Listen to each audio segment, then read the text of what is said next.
Good morning, boys and girls. So today I have a story to share with you that goes along with our letter this week. If you remember, our letter was M, for Missy Mouse. Here's my lowercase m. The title of our story is The Mitten. Does anybody know what a mitten is? It's something you need in the winter time. That's right. It's kind of like a glove, except for the mitten, one part goes over these four fingers, and then you have a little part for your thumb, and they keep your hands nice and warm. So let's find out what happens in our story, The Mitten. Fingers up. I wiggle my fingers. I wiggle my toes. I wiggle my shoulders. I wiggle my nose. Now no more wiggles are left in me.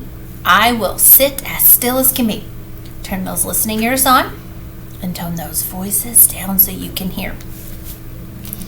The Mitten, and the author's name is Jan Brecht. She writes a lot of really good stories. Let's go over the parts of the book. Front cover, back cover, the spine, and we have our title page. So here we go.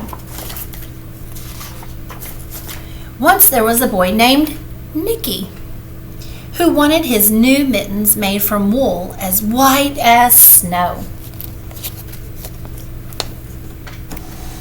Notice all the beautiful snow on the ground.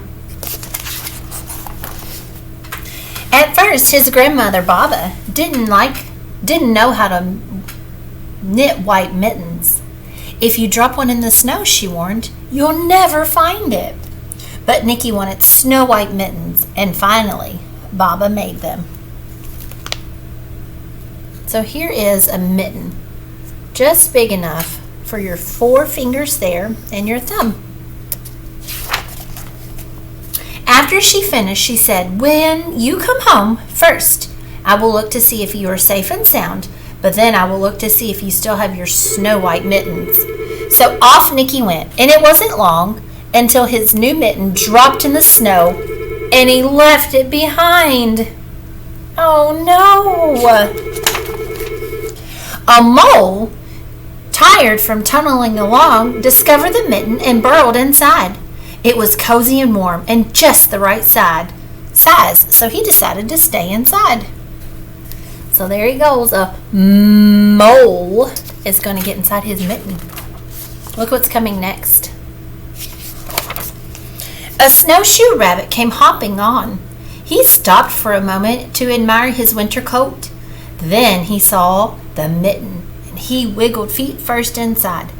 The mole didn't think that there would be room for both of them, but when he saw that rabbit's big kickers, he moved over. Look at that mitten. It's getting bigger and bigger. What's coming next?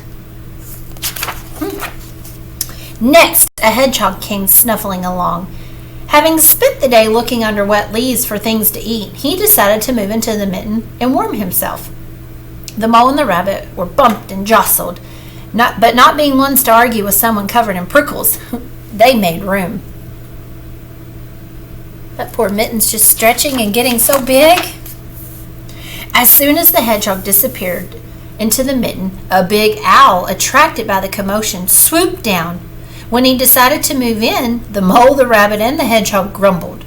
But when they saw his talons, they were quick to let him in. His talons are kind of like his toenails, but they're really sharp and pointy. Up through the snow appeared a badger. He eyed the mitten and began to climb in. The mole, the rabbit, the hedgehog, and the owl were not pleased. There was no room left, but when they saw his diggers, they gave him the thumbs up to come in. Can you see what's coming next? It's inside the mitten. It started snowing, but the animals were snug in the mitten. A waft of warm steam rose in the air, and a fox trotting by stopped to investigate. Just the sight of the cozy mitten made him feel drowsy. The fox poked in his muzzle, kind of like his nose. When the mole, the rabbit, the hedgehog, the owl, and the badger saw his shiny teeth, they gave the fox lots of room. They're all getting snuggly and warm inside that mitten. A great bear lumbered by. he spied the mitten all plumped up. Not being one to be left out in the cold, he began to nose his way in. The animals were packed as tightly as could be, but what animal could argue with a big bear?